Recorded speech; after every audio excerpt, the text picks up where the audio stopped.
Hello, karibu katika channel yetu ya Elimika. Leo tumeandalia video. Katika video hii tutaelekeza jinsi gani unaweza kuangalia status ya application ambayo umefanya kupitia mfumo wa ajira portal. Hivyo usisahau kusubscribe, kushare na comment ili kwa kwanza endapo tutafanya update nyingine zinazohusu ajira pamoja na elimu. Katika video hii tutaelekeza namna ya kuangalia na kudownload barua ya kupangiwa kituo cha kazi. Hivyo kama ni mara yako ya kwanza, basi hakikisha kwamba unabonyeza button ya kusubscribe na kuruhusu notification ili kuweza kupata taarifa pale tunapo share video zetu za ajira pamoja na elimu.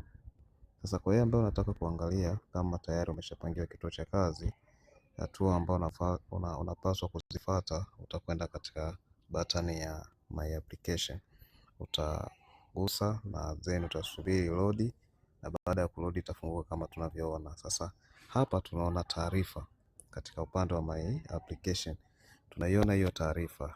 Taarifa inasemaje? Inasema kwamba placement letter available, your placement letter is ready for download.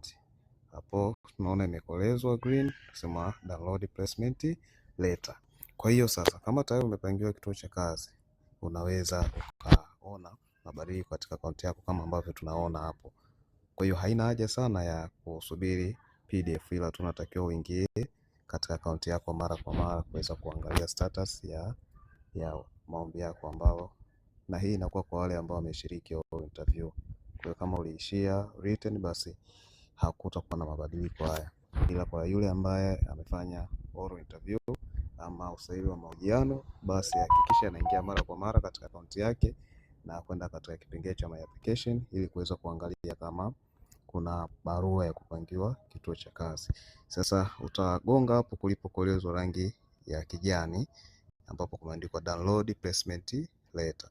Baada ya kugonga hapo, automatically PDF itakuwa inaanza kupakiwa, na baada ya hapo itahifadhiwa katika simu yako. Baada ya kuhifadhiwa katika simu yako, utakwenda katika folder ya utakwenda folder download.